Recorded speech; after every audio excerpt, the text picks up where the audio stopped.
ಇದ್ದವರು. ಹೌದು ಮಾವ.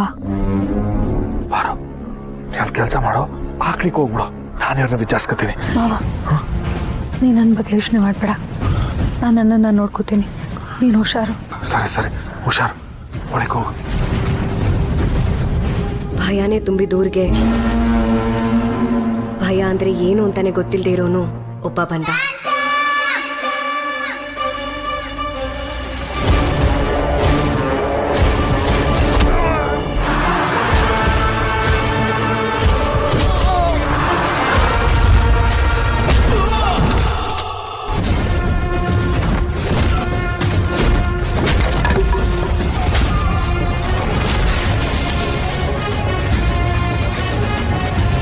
ಹೌದು, ಮಾರಿಗುಡಿ ದೇವರು ವೀರಭದ್ರನೇ ಮಾತಾಡ್ತಿರೋದು. ವಿಷಯ ಹೇಳೋದಕ್ಕೂ ಮುಂಚೆ ಒಂದು ಮಾತು ಹೇಳ್ತೀನಿ, ತಿಳ್ಕೊ. ಕೂತು ತಿಂದರೂ ಕುಡಿಕೆ ಹಣ ಸಾಲದು ಅಂತಾರೆ. ಅದಕ್ಕೆ ಕೂತು ತಿಂದರೂ ಕುಡಿಕೆ ಹಣ ಸಾಲದು ಅಂತ ಸುಮ್ಮನೆ ಕೂರಬಾರ್ದು, ಏನಾದರೂ ಮಾಡ್ತಿರ್ಬೇಕು. ಬುದ್ಧಿ ಇರೋರು ಬುದ್ಧಿವಂತರು ಅದಕ್ಕೆ ಸುಮ್ಮನೆ ಕೂರದೆ ಕುಡ್ಕೇನೆ ದೊಡ್ಡದು ಮಾಡ್ಕೋತಾರೆ ಅಲ್ವಾ? ಅಪ್ಪ ಏನೋ ಟೆನ್ಷನಲ್ಲಿ ಮಾಡ್ತಾವ್ರೆ, ಏನು ಅಂತ ಕೇಳಿದ್ರೆ ಹೇಳ್ತಿಲ್ಲ. ಪ್ರತಿ ಸಲ ಎಲ್ಲ ಪಾಪದ ಕೆಲಸನೂ ಒಟ್ಟಿಗೆ ಮಾಡ್ತೀವಿ. ನಾನು ಮಾಡೋದನ್ನ ಅವ್ರು ಮುಚ್ಚಾಕ್ತಾರೆ, ಅವ್ರು ಮಾಡೋದನ್ನ ನಾನು ಸಾಧಿಸ್ಕೊತೀನಿ. ಆದರೆ ಈ ವಿಷಯದಲ್ಲಿ ಯಾಕೋ ಏನೋ ಹೇಳ್ತಿಲ್ವಲ್ಲ. ಈಗ ವಿಷಯಕ್ಕೆ ಬರ್ತೀನಿ. ನಾಳೆ ಬೆಳಿಗ್ಗೆ ನಿಮ್ಮ ಮನೆ ಬಾಗಿಲು ತೆಗೆದಿಡು. ನೀನು ವರಮಹಾಲಕ್ಷ್ಮಿ ಹಬ್ಬ ಮಾಡಿದ್ಯೋ ಇಲ್ವೋ ಗೊತ್ತಿಲ್ಲ, ಕುಬೇರ ನಿಮ್ಮ ಮನೆ ದೇವರು ಅಲ್ವೋ ಅದು ಗೊತ್ತಿಲ್ಲ. ಆದರೆ ನಾಳೆ ಬೆಳಿಗ್ಗೆ ನಿಮ್ಮ ಮನೆ ಬಾಗಿಲಿಗೆ 10 ಲಕ್ಷ ಬಂದು ಬೀಳುತ್ತೆ. ನೀನು 10 ವರ್ಷ ದುಡಿದ್ರೂ ಅಷ್ಟು ಹಣ ನೋಡೋದಕ್ಕೂ ಸಾಧ್ಯ ಇಲ್ಲ ಅಲ್ವಾ? 10 ಲಕ್ಷ ಕೊಡ್ತಾವ್ರ? ಅಂಥ ದೊಡ್ಡ ಕೆಲಸ ಏನೈತೆ? 10 ಲಕ್ಷ ಬಿಟ್ಟಿಯಾಗೇನು ಕೊಡ್ತಿಲ್ಲ ಕಣೋ, ಅದು ಸಹಾಯಕ್ಕೆ ಸಂಬಳ ಅಂತ ಅನ್ಕೋಬಹುದು. ನೀನು ಮಾಡಬೇಕಾಗಿರೋದು ಇಷ್ಟೇ ಕಣೋ, ಇಡೀ ರಾತ್ರಿ ಇವತ್ತು ಮಾರಿಗುಡಿ ಕತ್ತಲಲ್ಲಿ ಮುಳುಗಬೇಕು. ಬೆಳಿಗ್ಗೆವರೆಗೂ ಕರೆಂಟ್ ಬರಬಾರ್ದು, ಅರ್ಥ ಆಗಿರಬೇಕು ಅಲ್ವಾ? ಕರೆಂಟ್ ತೆಗಿಯೋಕ್ಕೆ 10 ಲಕ್ಷನಾ? ಅಂದರೆ ಅದಕ್ಕೂ ಜಾಸ್ತಿ ಬೆಲೆ ಬಾಳೋ ಕೆಲಸ ಏನೋ ಐತೆ. ಒಳ್ಳೇದಾಗಲಿ.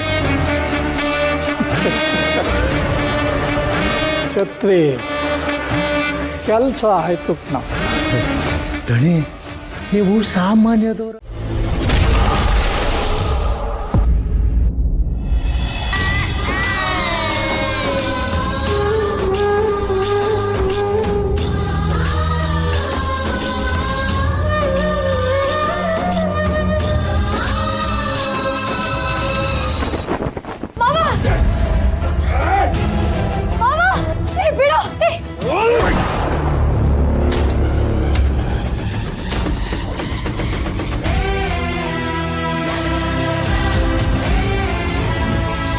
ಕಚ್ಚಡ ನನ್ನ ಮಕ್ಕಳ, ಅನ್ಯಾಯ ಮಾಡೋಕ್ಕೆ ಹುಟ್ಟಿರೋ ನಿಮ್ಮ ಹುಟ್ಟಡಿಸಕ್ಕೆ ಬಂದಿರೋದು.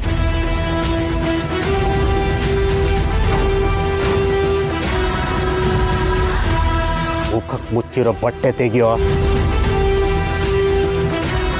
ತೆಗಿಯಲೇ.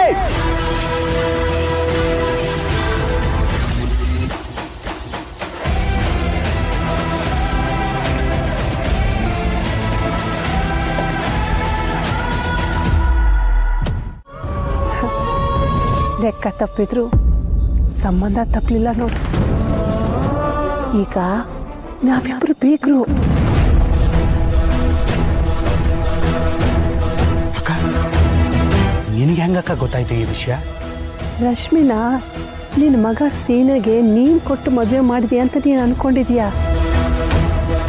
ಆದ್ರೆ ನಿನ್ನ ಮಗನಿಗೆ ರಶ್ಮಿ ಮದುವೆ ಮಾಡಿದವಳು ನಾನು.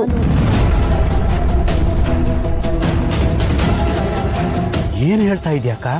ಹೌದಪ್ಪ, ನೀನು ಅನ್ಕೊಂಡಂಗೆ ಆ ವೀರಭದ್ರ ಒಳ್ಳೆಯವನಲ್ಲ. ಅವನು ನನ್ನ ಮಕ್ಕಳು ಜೀವನ ಜೊತೆ ಆಟ ಆಡ್ತಾ ಇದ್ದೆ ಅಂತ ಗೊತ್ತಾದ ಮೇಲೆ ನಾನು ಜೈಲಿಂದ ಹೊರಗೆ ಬಂದೆ. ಹೋಗ್ಲಿ ಬಿಡು, ಇನ್ಯಾವತ್ತಾದ್ರೂ ಆ ವಿಷಯ ಹೇಳ್ತೀನಿ. ದ್ಯಾವ್ರಂತ ಮನ್ಸ ಅನ್ಕೊಂಡಿರೋ ಊರ್ ಯಜಮಾನ ನಸ್ಗುನ್ನಿ ಆಗೋಗವನೆ ಅಂತ ತಾಯಿ ಸತ್ಯವಾಗ್ಲೂ ಗೊತ್ತಾಗಿರ್ಲಿಲ್ಲ ಅಕ್ಕ.